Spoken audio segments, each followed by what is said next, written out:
Agatha sits in her rocking chair as she listens. It's all she's done for the last 60 years. She listens. She lost her vision as a young girl, same age as Sam, her caretaker. Sam had been with Agatha for only a week, but had truly grown to love the old woman. Even though Agatha never spoke to her, she felt a connection that she had never known before. No one knew why Agatha never spoke. Far as the doctors could tell, she had a fully functioning tongue and vocal cords. She simply chose to never speak.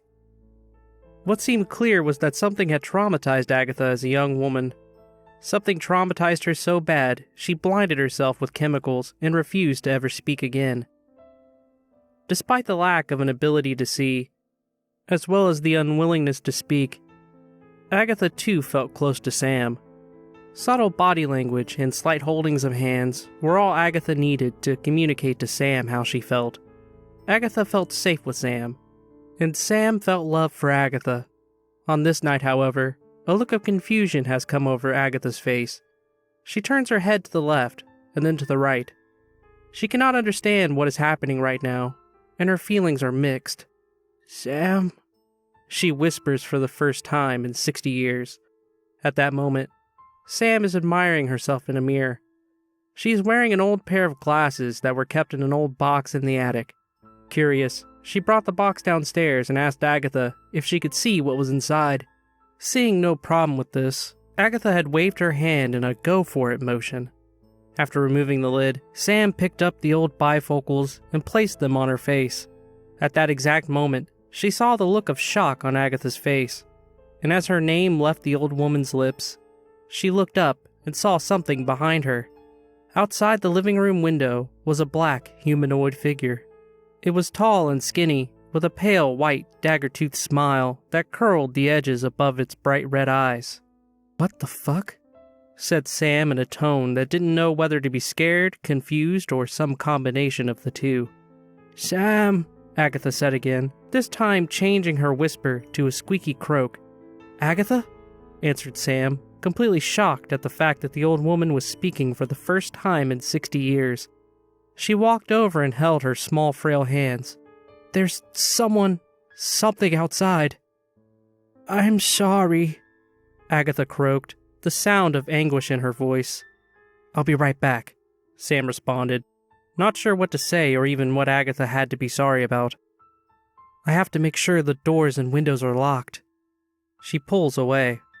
"I'm sorry," cried Agatha again. "I'm so sorry. I didn't know. Sam ignores Agatha again, making sure to focus on the emergency situation at hand. She looks at the window again and notices that the figure is still outside, but is slightly closer now. Sam goes around the house, fully securing all doors and windows, but as she looks out the kitchen door leading to the backyard, she notices another one. Or is it the same one? Sam isn't sure, but it looks exactly the same, tall and dark, with a terrifying smile and eyes like a demon. It's even closer to the house than the one from the living room window. She lets out a shriek when she sees it, and rushes back to the living room after she is sure the kitchen is secured. She looks out the living room window again, and screams once more when she sees the figure yet again, even closer now. Agatha is crying now, but then calms herself down. "Sam," she says again, "you have to close your eyes." "What?" Sam replies. "No, I have to call the police." Sam pulls out her phone and shouts in anger when she realizes the battery is completely dead. "What?" she screams. "No! I just charged this stupid thing." Having no need for a phone, as Agatha hadn't spoken in 60 years, Sam had no means of calling for help. "Sam!" Agatha screams weakly. Sam stops and looks at the old woman. "You have to close your eyes." "Why?" Sam asks, frustrated. "Because he will keep getting closer the longer you keep them open," Agatha says as she places her face in her hands. Trying to wrap her head around what Agatha just said, she walks over to the old woman and kneels before her. "Agatha, what's going on?" "I will tell you, but you have to close your eyes, please." "Okay," says Sam, and she does so. 60 years, Agatha began. 60 years ago, I first saw that thing. I don't know what it is. I don't know where it came from.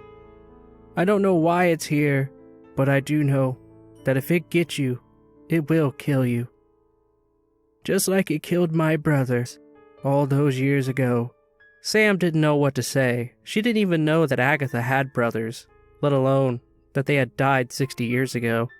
Agatha continues, "We had this friend, Christina, who at the time we thought was just strange. People around town said she was a witch, but we didn't ever believe that. We just thought she was weird. And so one day, we felt bad and invited her over. At first, things were great. We got along great, and my oldest brother Tommy even developed a crush on her. Christina liked him too, so they started to date, and eventually, Tommy proposed to her. Then one day, he comes over in a panic, saying, 'It's true! It's true!' Apparently, Tommy had walked in on her performing some kind of ritual, and he panicked. He ran over here and said she was a witch, and that we all had to stay away from her. Soon there was a loud knocking on the door, and I could hear Christina pleading for Tommy to open the door and talk to her. Tommy refused for the longest time, until we heard John, our youngest brother, at the door too. We could hear him asking Christina what was wrong, but before she could answer, Tommy swung the door open and pulled John inside. But before he could shut the door, Christina shoved her way inside too. I had never seen such hatred in someone's eyes before. Her eyes turned red and her skin became black like charcoal. She waved her hands and some kind of force pulled all three of us towards her. In the vilest voice I had ever heard, she said, "You're no better than the rest of them." Then she spits in our faces. We all wore glasses, or else she would have gotten our eyes. But now that makes so much more sense. Sam was starting to piece it all together too. Agatha continues, "Christina then just leaves, and we're all standing there in shock. Suddenly, we all begin to see them. Each of us only saw one specifically for us. But there was the black figure you saw just now. They start out a good distance away, but as long as your eyes are open, they get closer and closer. We thought there was more than one, because we could see them out the front window and make our way out to the back, and it'd be there too. But there's absolutely only one for each of us. I know this because as they got closer, they got inside, past all the doors and locks. They just kept getting closer. When they were in the same room as us, no matter which direction we'd turn our head, it would be in our direct line of sight, as long as it was somewhere we could see it. It could phase through any walls or objects that were in its path, so locking ourselves in a closet or anything was pointless. Before too long, the closer they got, the faster they got. So we all just sat there with our eyes completely shut. We knew that the second we opened our eyes, we were dead. Tommy was the first to experience the consequences. He said, "Oh, thank God." And the next thing we hear is him screaming and crying. Then nothing. We couldn't figure out why he did it. We sat there for I don't know how long when I heard John say, "Mom, is that you?" Before I could tell him to keep his eyes closed, he started screaming and crying just like Tommy did. And then there was nothing. I sat there alone, not trusting any of the voices the thing used to pretend to be. It knew of every person I'd ever known and used every one of them. It even touched me, patting me on the back, saying, "It's okay. We're fine, it's gone," using Tommy's voice, but I knew better. Eventually, I got up and shoved my way past it. Feeling my way around the house, I tried to get away from it, but it just stayed with me. I eventually found myself in the laundry room.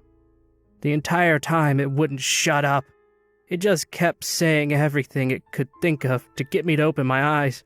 I couldn't take it anymore. I did the only thing I could think of. I felt around until I found the bleach, and I poured it into my eyes. The pain was unbelievable, and even as I screamed, I could still hear it. Instead of trying to get me to open my now useless eyes, now it was insulting me.